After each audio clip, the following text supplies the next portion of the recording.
Choisir un ETF monde est l'assurance d'être diversifié, de limiter les risques et, comme on va le voir, d'avoir de bonnes performances. Mais il existe plein d'ETF monde différents. Lequel choisir? Quels sont les avantages, les inconvénients et les risques de chacun? Quels sont ceux qui sont éligibles au PEA? Quels sont ceux qui ont les meilleures performances? Eh bien, c'est justement tout ce que l'on va voir dans cette vidéo. Et sans vouloir spoiler, choisir le bon ETF pour toi n'est pas aussi simple que ça en a l'air.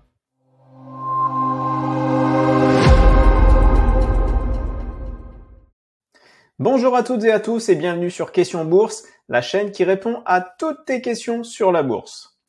Investir dans un ETF est l'assurance d'être diversifié et donc de limiter les risques. Un ETF peut être diversifié par valeur, c'est le cas de la plupart des ETF qui sont souvent composés de centaines de valeurs différentes.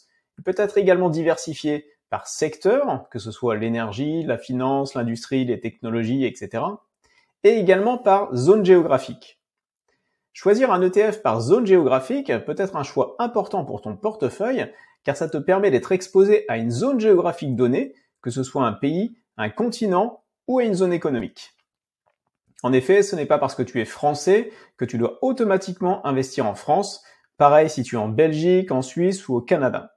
D'ailleurs, j'en profite pour saluer tous les Belges, Suisses et Canadiens car je sais que vous êtes un certain nombre à regarder la chaîne. Chaque zone géographique apporte son lot de diversification, de performance, mais aussi de risques. Il faut bien les connaître avant d'investir. Et pour être bien diversifié, tu peux choisir ce qu'on appelle un ETF monde qui va t'exposer au monde entier. Un ETF monde, ou ETF World en anglais, est un fonds qui investit sur des milliers d'actions d'entreprises du monde entier. Ce qui fait que la performance d'un ETF monde suivra la même tendance que la croissance de l'économie mondiale. Les avantages d'un ETF monde sont nombreux. Une diversification immédiate dans des milliers d'actions mondiales, une facilité d'accès car tu as plusieurs ETF monde à des prix abordables, des frais de gestion réduits, on va voir ça dans quelques exemples après, et moins d'ordre de bourse à passer car tu as le monde entier dans un seul ETF et donc également moins de frais de transaction. Investir dans un ETF monde est l'idéal lorsque l'on n'a pas beaucoup de temps à accorder aux investissements. Avec ce type d'ETF, tu es assuré d'être diversifié sans te prendre la tête à faire les trucs trop compliqués. Je te rappelle qu'un ETF suit un indice, il existe donc plusieurs indices monde que tu peux suivre avec les ETF. Dans cette vidéo, on va d'abord se concentrer sur l'indice MSCI World, qui est l'indice monde le plus connu et le plus utilisé, avant de regarder les autres indices monde.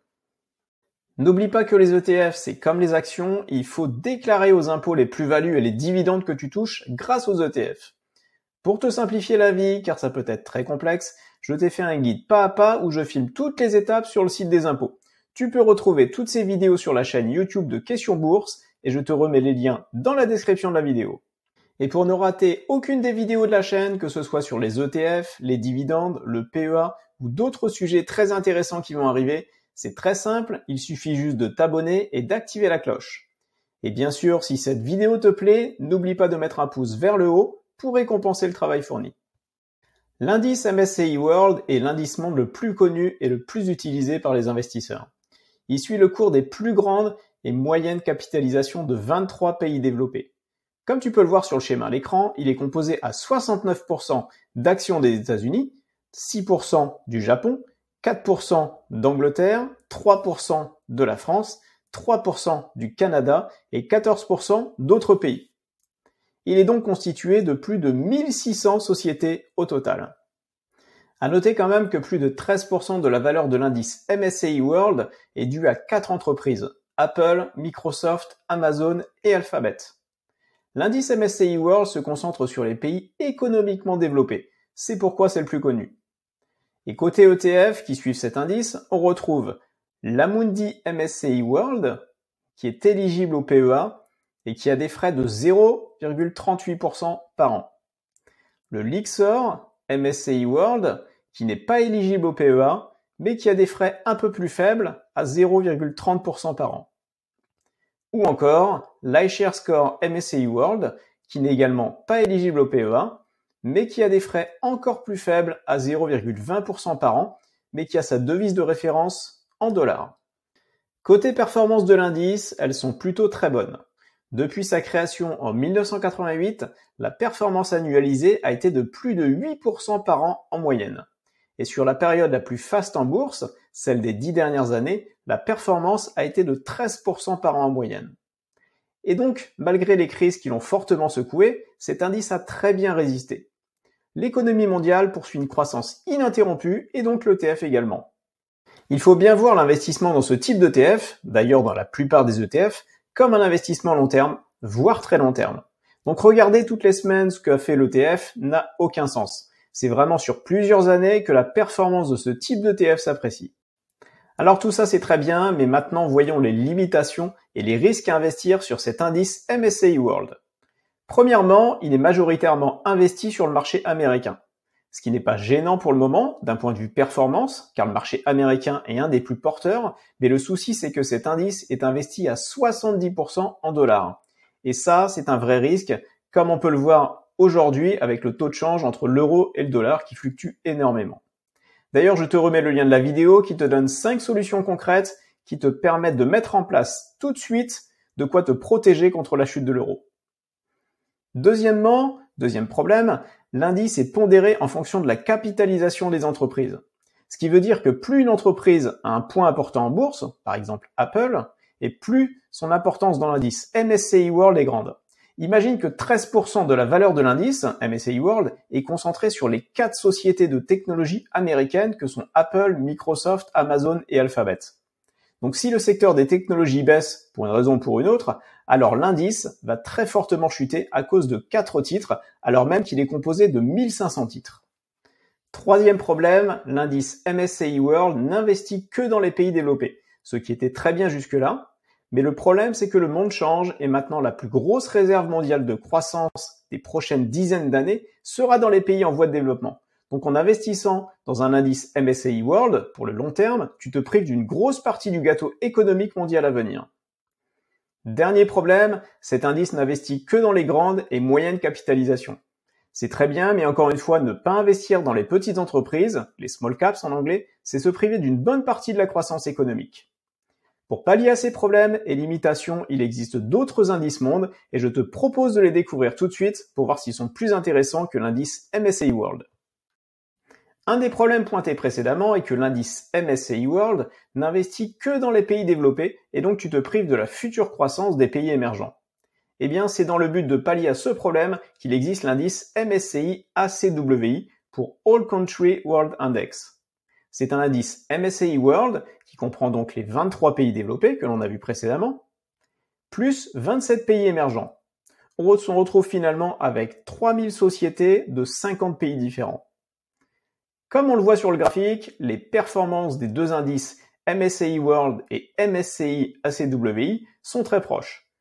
Du coup, à performance identique, à toi de voir si tu préfères être plus diversifié et profiter de la croissance future des pays émergents. Donc dans ce cas-là, tu vas choisir l'indice MSCI ACWI. Ou alors tu penses que les pays développés, et notamment les États-Unis, continueront de surperformer les pays émergents. Et dans ce cas-là, tu choisiras plutôt l'MSCI World. Et si tu cherches la diversification ultime, il y a l'indice MSCI ACWI IMI. Alors ça fait beaucoup d'acronymes pour MSCI All Country World Index Investable Market Index. Comme son nom l'indique, il est composé de l'indice MSCI ACWI que l'on vient de voir avec les pays émergents auxquels on rajoute les petites capitalisations en plus. Ce qui permet de pallier à une des limitations de l'indice MSCI World que l'on a vu, à savoir que celui-ci n'inclut que les grandes et moyennes capitalisations. Avec l'indice MSCI ACWI IMI, on se retrouve avec 9000 sociétés de 50 pays différents. Par contre, niveau performance, on voit sur le graphique suivant que cet indice sous-performe clairement les autres indices que sont le MSCI World et le MSCI ACWI. Comme je l'expliquais en début de vidéo, un des principaux problèmes de l'indice MSCI World est qu'il est pondéré par capitalisation boursière des entreprises et donc quelques entreprises ont un poids démesuré par rapport aux autres. Sur l'indice MSCI World, les 200 plus grosses sociétés pèsent actuellement 60% de l'indice. Le principe de l'indice MSCI World Equally Weight est justement de corriger ce problème. Le fonds est équipondéré sur l'ensemble des titres qui composent l'indice MSCI World. C'est-à-dire que chaque société a le même poids, la même importance dans l'indice. C'est sûrement une très bonne idée, mais malheureusement, aucun ETF n'existe sur cet indice. J'ai donc cherché un autre ETF mondial qui est équipondéré et je suis tombé sur l'ETF Van Eck Sustainable World Equal Weight. Cet ETF investit sur les 250 plus grosses capitalisations du monde entier, donne la même importance à chaque entreprise et limite le poids d'une région, à chaque région du monde, à 40%. C'est-à-dire ici que les États-Unis ne peuvent pas représenter plus de 40% de l'ETF. En pratique, la pondération n'est pas parfaitement égale entre les différentes sociétés car les valeurs des actions fluctuent constamment. Et l'ETF ne rééquilibre qu'une fois par trimestre le poids relatif des actions qui composent l'indice. Alors cet ETF a des frais de 0,20% et n'est pas éligible au PEA. Le MSCI World est déjà diversifié sectoriellement avec une plus ou moins grande importance pour certains secteurs. Si tu souhaites investir ou renforcer certains secteurs, par exemple la technologie, la finance, la santé, l'industrie, etc., il faut que tu saches qu'il existe des indices sectoriels, comme par exemple l'indice MSCI World Healthcare pour la santé. Dans cet indice, tu trouveras les plus grandes entreprises de la santé de 23 pays développés. Investir juste sur un indice sectoriel est très spéculatif car tu perds du coup l'intérêt de la diversification. Mais ça peut avoir du sens en complément du MSCI World, on va dire pur, pour des investisseurs qui ont des convictions et qui souhaitent les renforcer sur tel ou tel secteur. Et toi, quel indice ou ETF préfères-tu pour te diversifier au niveau mondial? Dis-le moi dans les commentaires et comme tu le sais, je les lis tous et je réponds à chacun d'entre eux. Une autre solution est de combiner différents ETF ensemble pour te construire ton propre portefeuille d'ETF. Ce sera justement l'objet de la prochaine vidéo. Donc pense à t'abonner, à liker et bons investissements!